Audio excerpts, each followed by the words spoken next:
Hello everyone, I am Tacit, and today I'm going to be going over the Gems of War Legends of the Fall event, in which the Fallen Knight is added to the game. So this week brings a couple things that are pretty noteworthy. The two biggest ones are that Tower of Doom has gotten the second to last of the Polearm weapons, this time of course for blue, as it is a blue Tower of Doom. And the other big thing of course is the Heat event is ending this week. So if you want to go and get anything specifically from it, it's definitely advised to do so. The bear itself, actually pretty decent Takshaka alternative. Of course, getting the pet because the golden version of it doesn't ever really return. And of course, if you want to get the summer armor, all that will all be available through the event as it was last week, just the last week to earn points for it. Aside from that, one other thing to mention is that the next week's Monday, quote unquote, or weekly event video will be up on Saturday of this week, oddly enough. The main reason for that is I am going to be leaving on break for about a week to go see family, and during that time we will not be streaming, and since I will be leaving, during the time of that Monday event video, we'll be covering the Monday event video 2 days early.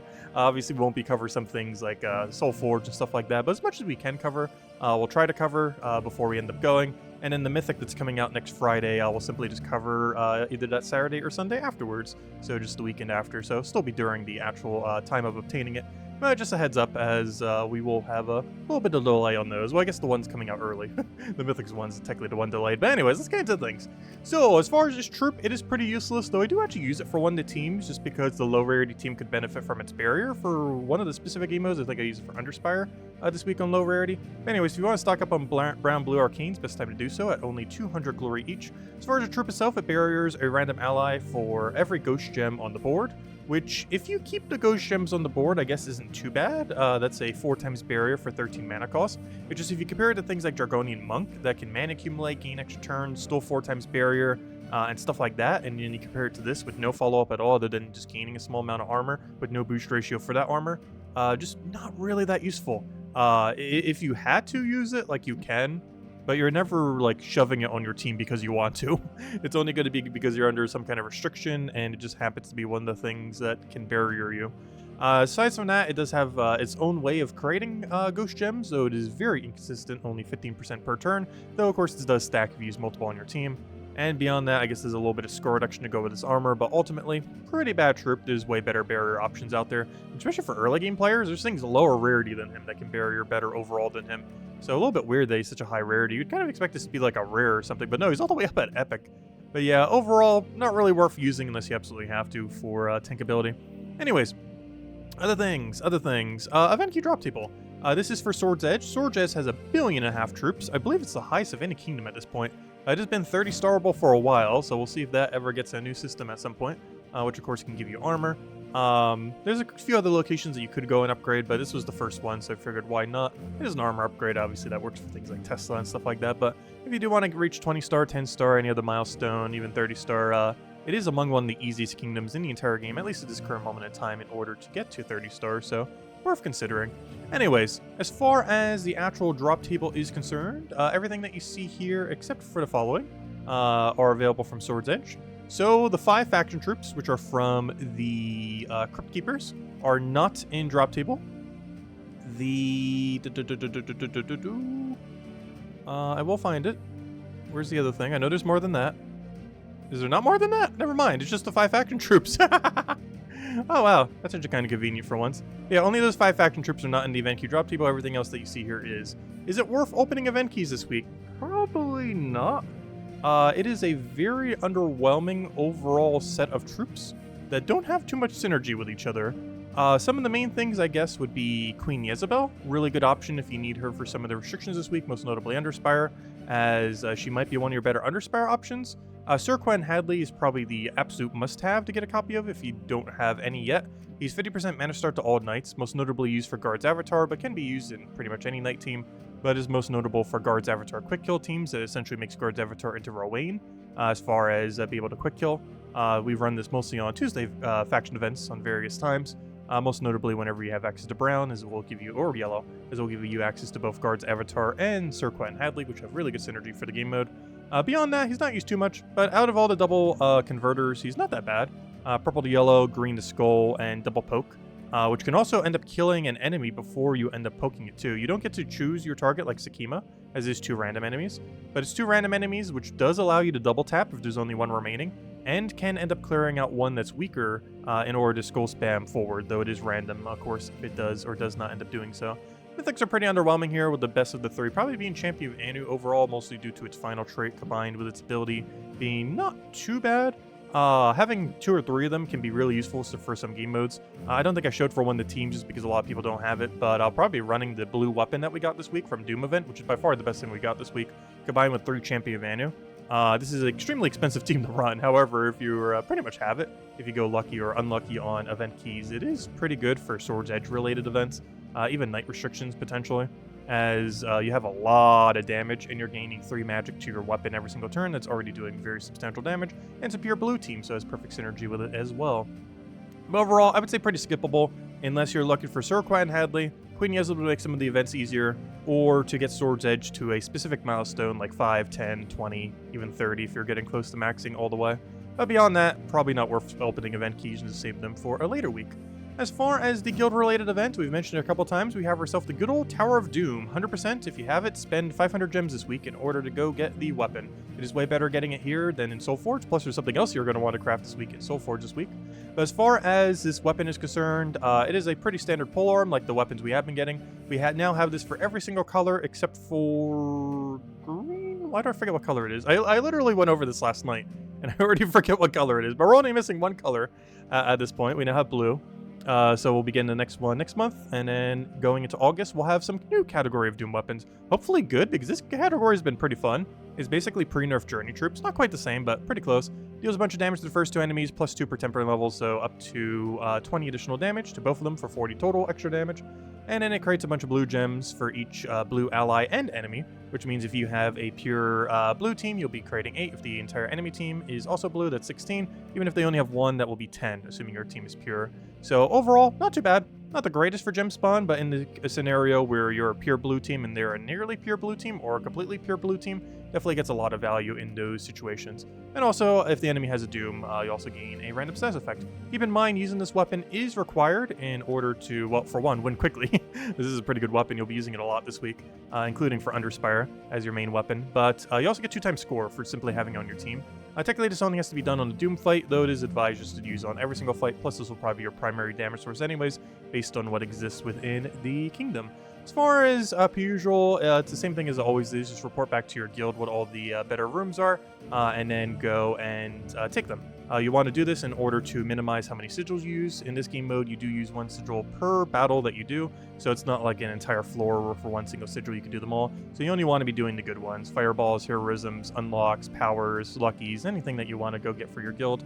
Really just depends what you guys want to go and focus. Though unlocks, fireballs, and heroisms, of course, always being highest priority as far as them just being able to get everything done as quickly as possible without doing any side rooms if you want to go and skip them all. But anyways, so that still plays the same it always does. As far as other events we have going on this week, I should probably mention before we do, even though we have already mentioned, final week to do the Bear the Heat event, which is the summer event that we have going on this year. Most noteworthy things, if you're still going to be getting any, is probably the Golden Castle. You need to go and buy this 7 times, 5 to get the initial ones for 100. And then again once more for 200 to get the golden version for 700 total. This will give you the golden version of the pet as well as the standard version of the pet, which upgrades Emberclaw to be completely max. This makes it so you don't need to upgrade the pet in the future, basically giving you a free max pet orb to go and max it out, while also just not needing to deal with the absurdly random pet drop table as it currently exists right now. However, the other benefit to this is you get the cosmetic golden pet. So far, none of these golden pets have really returned in any way. I'm not sure if they do for money, because I actually own them all, so I'm actually not sure if they actually appear there or not. But for the most part, they don't really return, so if you want them for completionist's sake, definitely make sure to do so. Actually, this one actually looks pretty cool, the Golden Castle for once. Aside from that, next priority would probably be getting either the Summer Armor or Emberclaw. Emberclaw is actually really good. You can 1-to-1 replace it with Takshaka.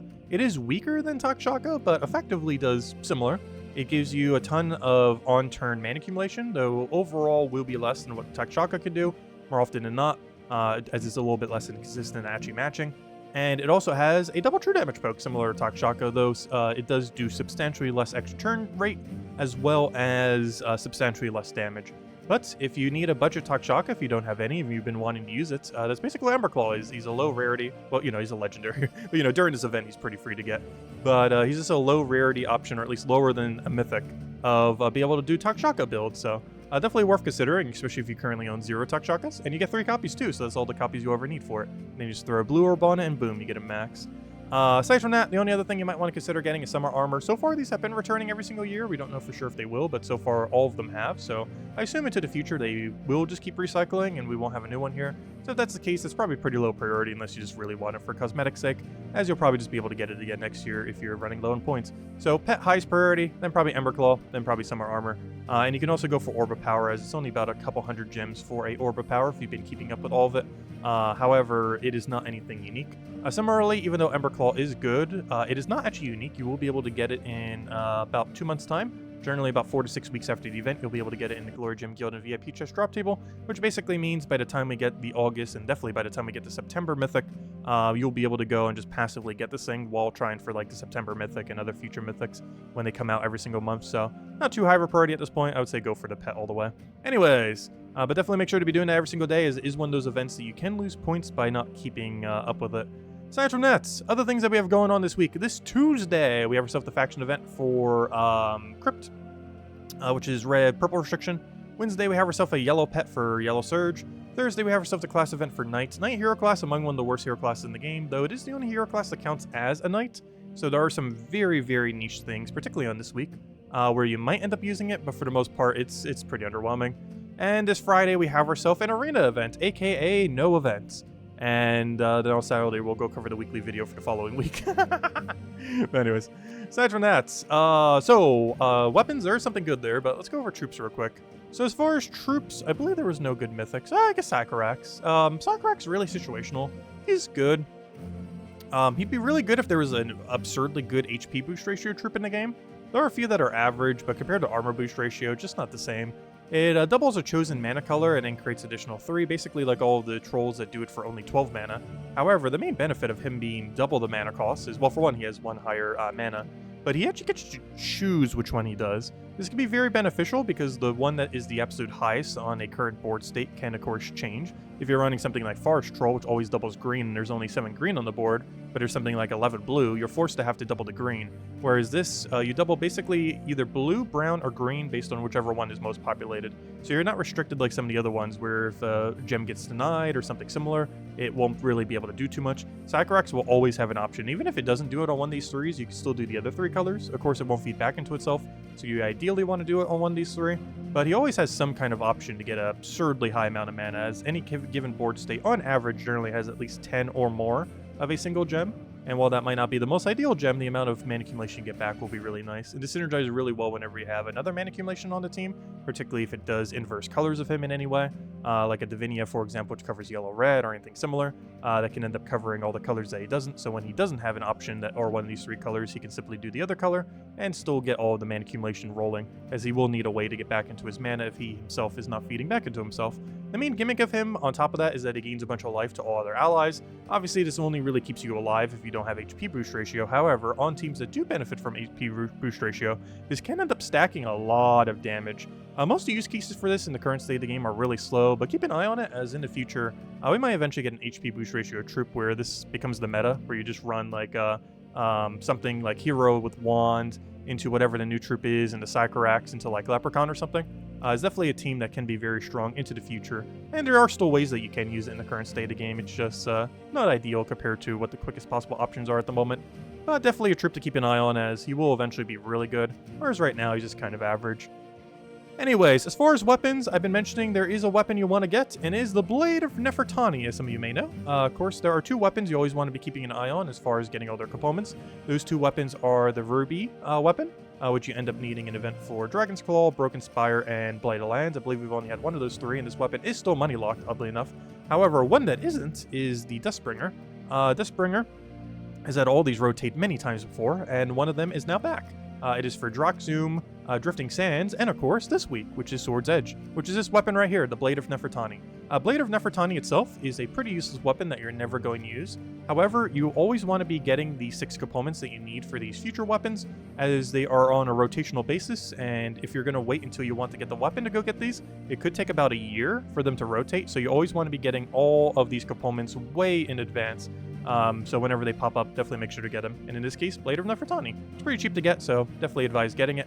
And it will allow you to eventually get the Duskbringer. Of course, it has the absurdly high cost of 1,000,000 souls, or at least early on, that could be pretty high, given everything else that you need to use souls on. But even if you have no intention to craft this weapon anytime soon, make sure to always be getting the components for both this and the ruby weapon whenever they do rotate around. So that's pretty much the only thing I would say to get is the Blade of Nefertani. While there is another really good weapon, I do advise getting the Doomed Corsac from the Doomed event.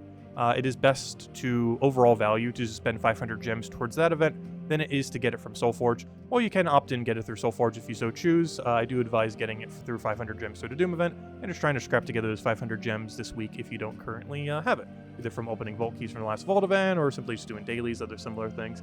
Anyways, so lastly, let's go over all the teams, all of which will be in the description below. So, Blue Doom, what are we running? We are running, I actually did go down the Stellarix Takshaka team this time for the high rarity thing. But we're going with Doomed Corsac. You have to use this to get double points, and it will be your main primary damage source for everything. And that is exactly our plan here. We're just going to be using a pure blue team as we have to. Go get a ton of mana accumulation into this, get our double score, just keep spamming this, go into Stellarix, keep spamming that, boom, win. For the low rarity team, we're doing a very budget version of this. Penguin is a bit of a weird budget troop these days. You got this pretty easily for free from past Guild Wars. There's a problem with that these days, though. Guild Wars doesn't exist these days. It has not existed for like 7 months now, or 8 months, however long it's been. It's been a while. It's almost been a year, gosh. But they are planning on introducing a Guild Wars into the game, in which this guy will be undiscontinued. As it currently stands, he's a discontinued troop in a sense. However, if you got him in the past, he's really cheap. Also, you can use any blue troop in the entire game. It just has to be pure blue. It doesn't have to be Penguin. The reason you run Penguin is it has some extra stats to all allies, which are blue, which is of course your entire team. But it can be literally anything, it doesn't have to be Penguin. But if you have Penguin, use Penguin. Then use Princess Elspeth to kill your Penguin and or pure blue troop. And by pure blue, I mean only one color of blue. This will make it so Princess Elspeth will guarantee create only 11 blue gems, which of course will feed into your Doomed Corsac. And then you go and win. And that's pretty much the game plan here. And then you have Queen Beatrix for any cleanup that you have. If there's only one enemy left, you also use it for cleanse, so you can get rid of, most notably, Deathmark, as Deathmark can be a little bit annoying during Doom fights, especially on the longer ones if they're being prolonged a bit. But it gets rid of the Deathmark so you don't end up dying to it. So that's pretty much the game plan here. Spam the Doomed weapons, spam the Queen Beatrix, use Princess Elspeth to get some mana initially to feed everything, and go from there. The only big downside of this team is you're not guaranteed to get a blue from the resummon from Princess Elspeth. But you can keep using her on whatever your last slot is in order to keep re-rolling for it until you do get a blue, while also still getting mana accumulation along the way. Anyways, as far as the faction event is for Crypt, it is a red-purple restriction, though of course you're allowed to use any color hero weapon. For this, we're basically just using a pretty standard quick kill Tesla team. And for the higher level range, we're doing one of the Emberclaw teams. I forget if I showed a second one here. But basically, of course, now that Emberclaw has been out for a little while, a lot of people probably have access to it. If you don't currently have it, you can easily get it this week through the summer event. But yeah, Emberclaw and any team that you would normally use to Takshaka, you can just one-to-one replace it, and boom, you're good to go. You could also put like an alternative damage source or anything similar. One great thing is with wand synergy, if you do have wands, though you could, of course, alternatively just put any other decent tank weapon there. But as far as the troop is concerned, it's basically just weaker Takshaka. You get your purple to elemental star, which is kind of like anything into wildcard, and you also get to do a bunch of mana accumulation into potential extra turn, while also doing double true damage. It's nowhere near as high as what the Takshaka can do, but it's a great alternative if you've been wanting to mess around with the Takshaka team, so worth giving a shot to. As far as spear factions are concerned, you literally just spam Lady Marana. You can even go with 4. The main reason for running 3, even though this creates purple and you don't use purple, the main reason you want to do this is to counter the first and final fight. On both the first and final fight, you'll have a Graveseer on the opposing team, and they do have things that end up utilizing purple. I believe for true damage as well, or whatever it does. This is a lot of damage, but I believe it's true damage. So you want to basically use this to make sure the enemy doesn't get value from it. If the current board state won't do anything, then you just don't do anything. And just let the enemy waste theirs. But if there are extra turns there, you want to go and cast this so the enemy doesn't get all that extra turn value. Not because you need it for anything, but because you need the enemy not to get it. To some degree, I guess you do end up utilizing some as your extra or your insta-kill chance on Lady Marana is based on how many purples on the board. However, you're mostly using this to counter the first and final fight for the most part, just to make sure that they don't go crazy with how many purples they ultimately end up getting. For the night class event this Thursday, pretty simple, just run the only mana link we have into Dawnbringer. There isn't really too many good mana accumulators here, there's no empowers within the context of the kingdom, so there isn't really much that you can end up using for getting a quick kill. So we're just running with any blue weapon that hits all enemies of your choice, and just running that. Of course, there's Dawnbringer, but there's also that one Frost weapon that you get from 250 wins off of Frost Mage if you need something cheaper. Plus, we're using Frost Mage here just to assist it a little bit.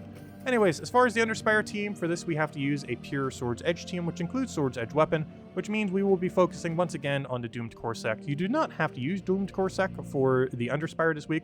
You only have to use it for the Doom event. However, it is realistically going to be the strongest option you have in the entirety of this place. Even if you own everything, it is still your strongest option unless you want to build some kind of other niche team.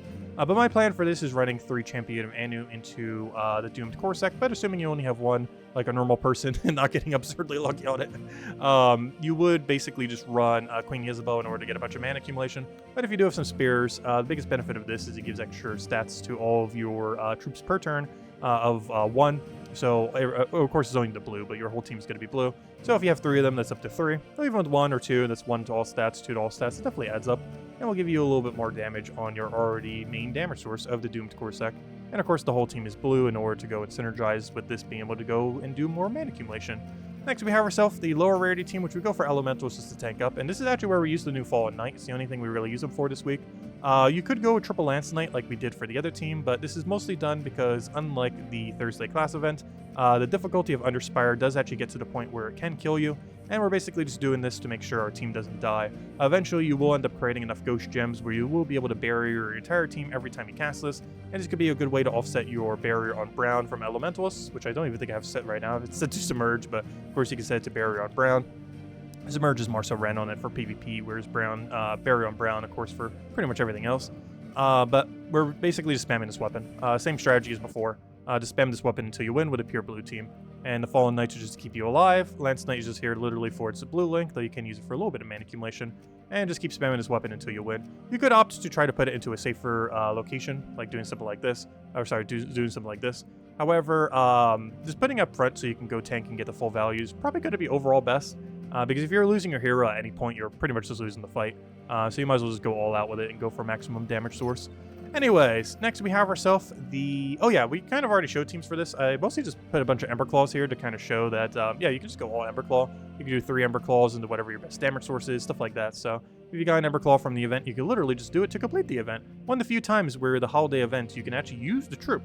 Most times it's not actually viable to, but this is one of the few times where the troop is actually good enough where you could use it as pretty much your entire team. Just use like 3 of them with your hero, 3 of them with a damage source. In this case, we just did it as an offset, assuming you only have 1 Takshaka. So you can basically have a 3 Takshaka team while only having 1 is effectively what this team does. And of course, you can just replace down with down skill, replace this with hero, replace this with another Ember Claw, and you're good to go if you need cheaper options. And the really low team, I just have the same one from last week, Manga to triple Baldur, but I still figured I showed it. Nice, cheap, accessible, and gets the job done. Anyways, guys, that'll wrap it up for now. We will be streaming up until Friday. Friday will be our last stream, and then, of course, on Saturday, we'll have the weekly video going over everything for next week.